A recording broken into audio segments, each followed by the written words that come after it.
Alright, welcome everybody to our first of two prediction videos. We're going to start with the AFC today, and unfortunately these are the videos where I imagine that people are going to be upset with me because I'm either going to not pick their team to win the division or I'm going to have disparaging things to say about them. I'll try to keep it as positive as I can to eliminate a lot of that feedback, but at the same time, if you're upset, if you're more confident that your team can do more than I think that they can, absolutely let us know in the comment section. I love to have these heated debates, and it usually turns out to be pretty fun.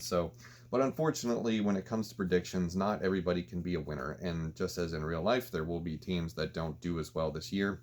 And so the point of this is try to sort of give you my take on how I view the landscape as is heading into the 2020 season, and where I think teams are succeeding, where I think they're not so good, and I will do my best to explain myself. So with all of that out of the way, today we're going to start with the AFC, and first we'll begin. I have the divisions listed up here. What I'm going to do here is just list the order that I think they're going to finish in, and then try to sort of guess how many wins that they'll be able to accomplish. Now, this is not going to be attempting to guess an accurate win total, because you're going to probably do the math and be like, none of this makes sense. There aren't enough games, or there's too many games for this to happen.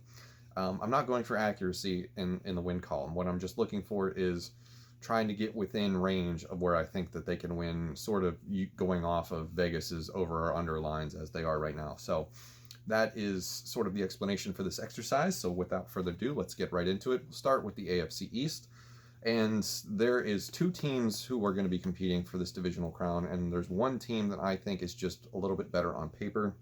So I'm going to give them the division, and I was a little, I don't know what the word is for it, but I was a little high on them last year, so I was a little too early in this prediction, but I'm going to go with it again. The Buffalo Bills are going to win the AFC East, and I think it has a lot to do with just they finally got some playoff experience last year. The defense is really good, and Josh Allen, really, it's going to depend a lot on him. They've surrounded him with good weapons: Devin Singletary, Zach Moss, Stephon Diggs. So now is the time for him to ascend. And for the Bills, I'm going to go with 11 wins.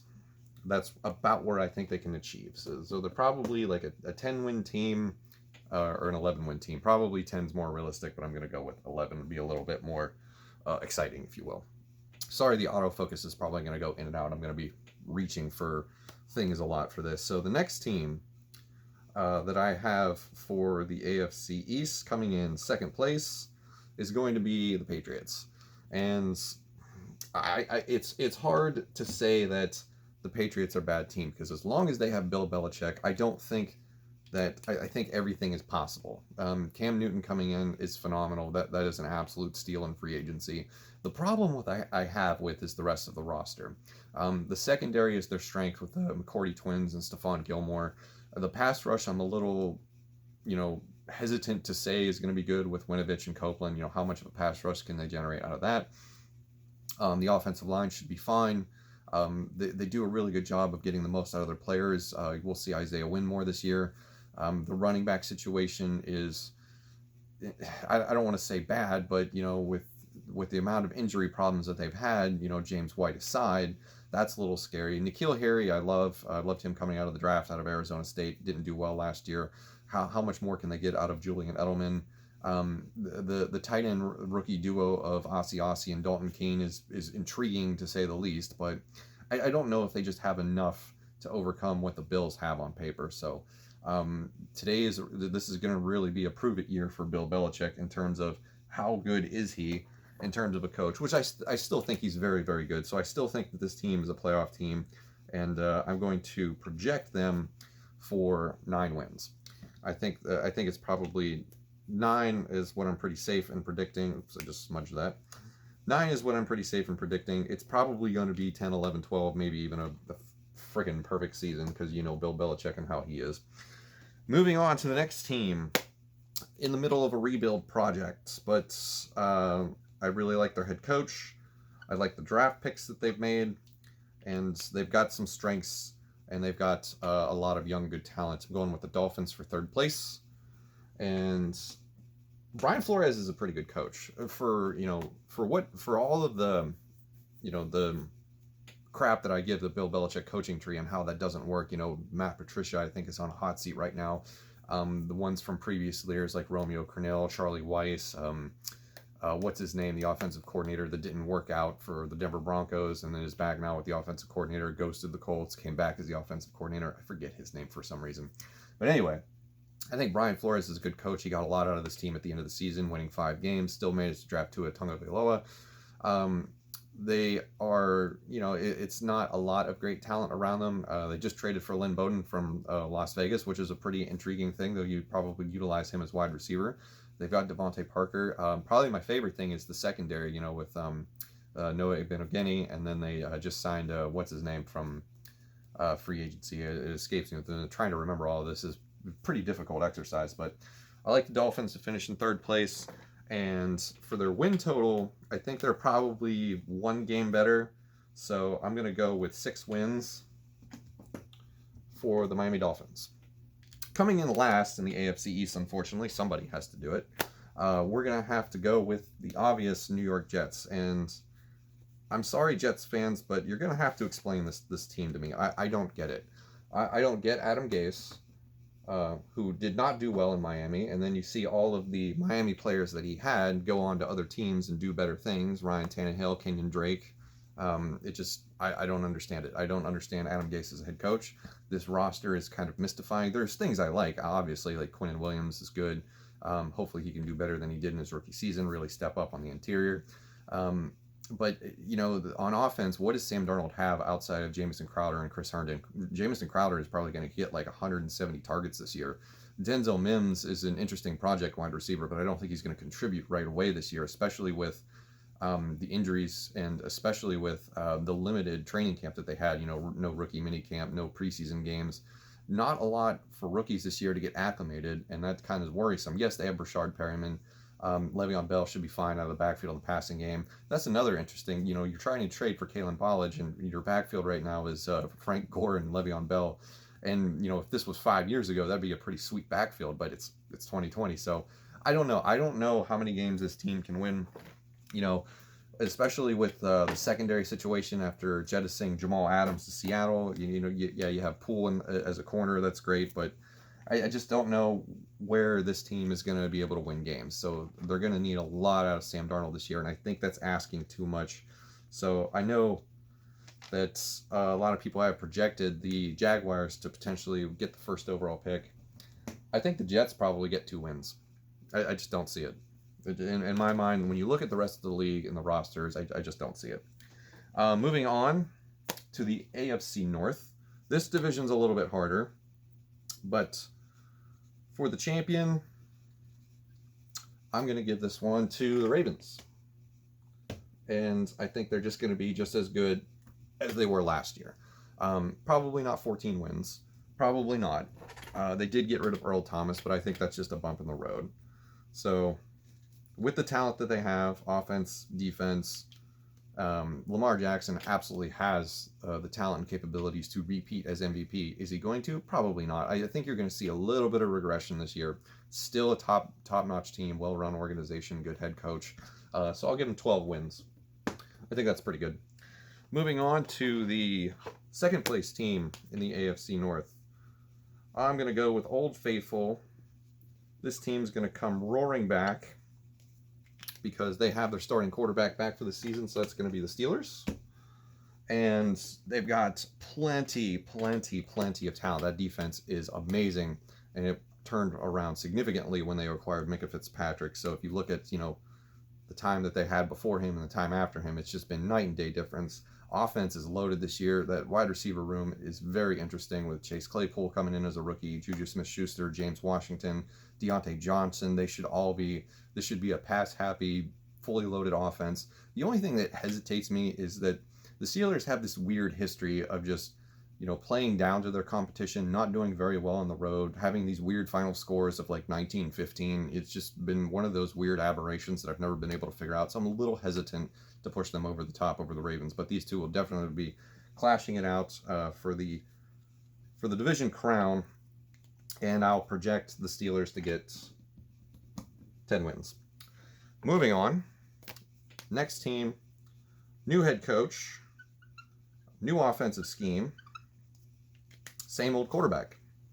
Cleveland Browns. I'll project for these big magnets are pretty tough to use. I'll project for third place. I love Kevin Stefanski. I think he's gonna. I think his offensive system will be a great fit for what Cleveland has to offer in terms of offensive weapons with Nick Chubb, Kareem Hunt, Baker Mayfield probably do well running a lot of play action. You've got two solid wide receivers to run, a lot of, two tight end sets. So Jarvis Landry, Odell Beckham, Austin Hooper, David Njoku. He seems to be happy. He doesn't want to trade anymore. So yeah, great offense. Very good defense too if they can stay healthy. Yes, the Grant Delpit thing has already happened, but they did make the trade for Harrison from Jacksonville, so they got him now. I really like Greedy Williams. Denzel Ward, when he's healthy, he's phenomenal. The secondary just has to stay healthy, and this team can really make waves.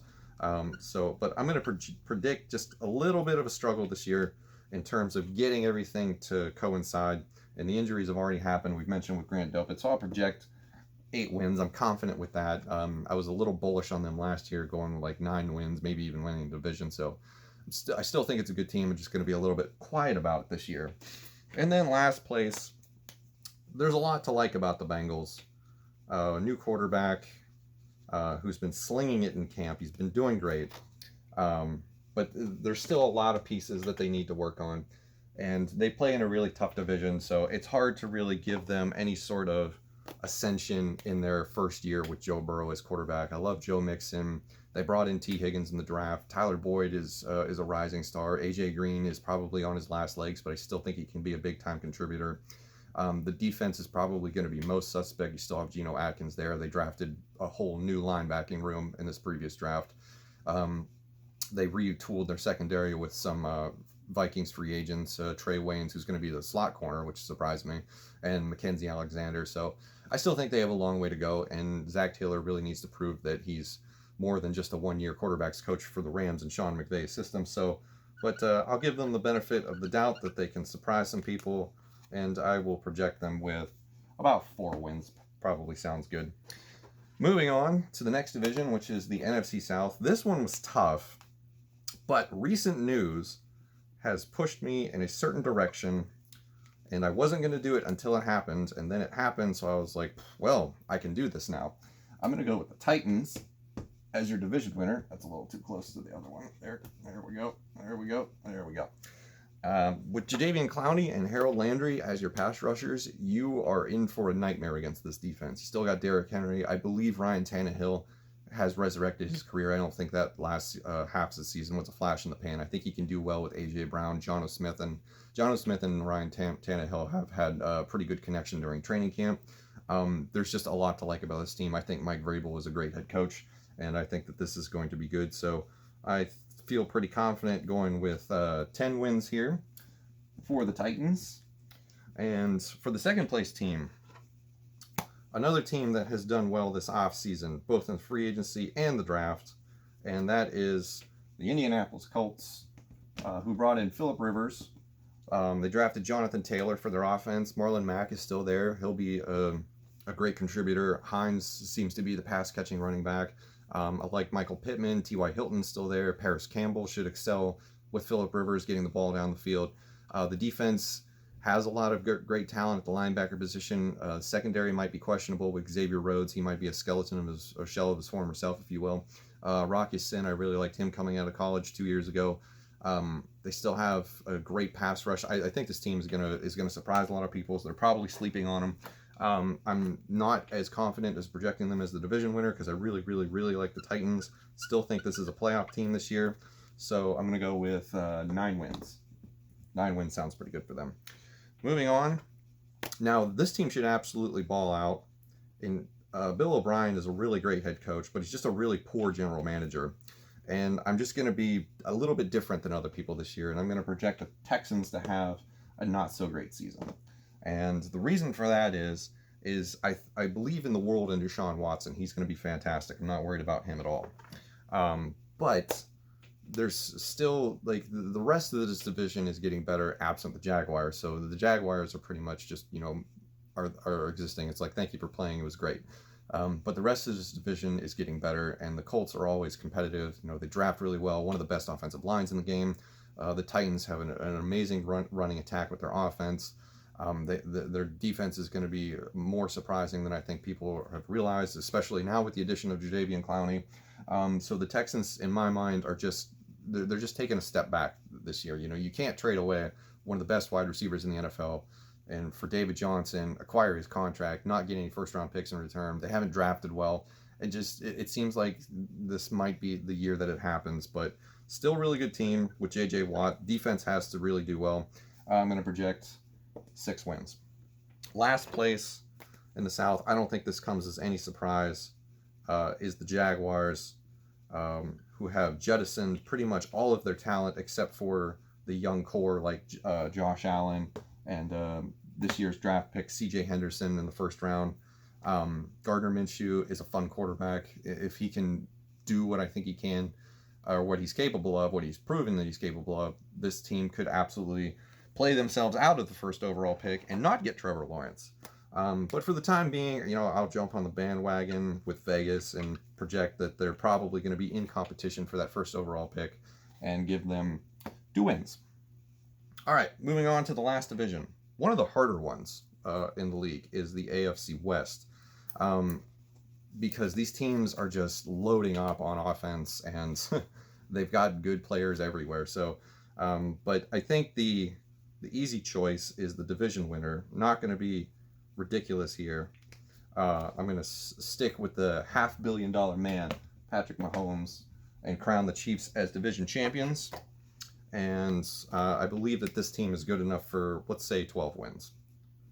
12 wins, and they're still really good. I mean, you bring in Clyde Edwards-Helaire in the draft to be like that Brian Westbrook type of player. You had some players opt out. That does hurt interior offensive line. But you still have Tyreek Hill. Any of these wide receivers can be great in this offense. Mecole Hardman, Sammy Watkins is still here. The defense, you know, has Frank Clark, Tyrann Mathieu. It should be good. I believe in Andy Reid. You know, there's no reason to doubt him right now. It's like Bill Belichick without the, you know, the 20 years of dominance. Next team. Now, this is where I struggled because any one of these 3 could really take over second place. But for me, I'm going to go with the Raiders. And John Gruden has actually surprised me because when he got hired with that 10-year contract, I thought, oh boy, here we go. But it's worked out so far. And they've got now the Lynn Bowden trade right before the deadline, or right before the season starts. That's kind of worrisome because you spent a 3rd-round pick on him. You tried him at a different position at running back. It didn't work out. So you're just like, well, we give up. Let's get rid of him and get something in return. That's a little scary. But Josh Jacobs, Derek Carr is an absolute vanilla quarterback, but he's got weapons this year. Bryan Edwards has looked great in camp. Henry Ruggs is a speed demon. It is unfortunate that Tyrell Williams went on IR, but you still have Darren Waller. This offense should be good.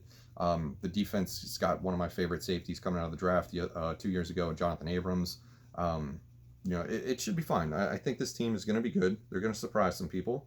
And if the offense can function with 2 rookie wide receivers, I think they can get 9 wins. Moving on, next team. It really depends on the quarterback play. There's a lot of hype around him this year. So really, we're gonna have to see what Drew Lock is made of. But I'm gonna go with the Broncos as 3rd place, and we'll go with, boy, this division's really good. I'm gonna say 8 wins. I like bringing in Melvin Gordon. Still have Cortland Sutton. Draft KJ Hamler. Draft the best route running wide receiver, Jerry Jeudy. The defense loses Chris Harris. Yes, still have Von Miller. It's going to be up to how many points they can score, and if they can. I think we might see some shootouts in Denver, if you will. It just depends really how well that defense can do. The offensive line is still pretty good, you know, and there's rumblings about Garrett Bowles probably being done after the season with Denver, but at the same time, really, it's just going to boil down to 2 things: can the defense stop the passing attacks of this division, and can Drew Lock keep up with them? That's really what it boils down to. And then last is where most people are going to be upset with me. The loss of Derwin James hurts. I don't know how many wins you can get out of Tyrod Taylor.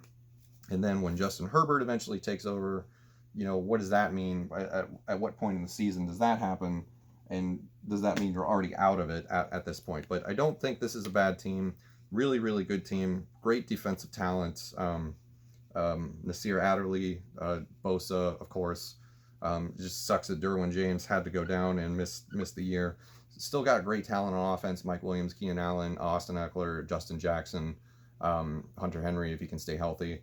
It just depends on how many wins can you get out of Tyrod Taylor, and if it's not going well, how soon does Justin Herbert take over? And at that point in the season, what does your year look like? Are you just getting him experience, or what's going on at by the time? Because this division can easily get away from you really quick. So I'll project them for 7 wins. I think that'll be good. So that is my AFC predictions for the 2020 season. This video went a little bit longer, but I had a lot to discuss. So let me know what you think in the comments below. Hopefully your favorite team is somewhere up here and not down here, but that's just the way it rolled today. So thank you very much for watching. I'll see you in the next one.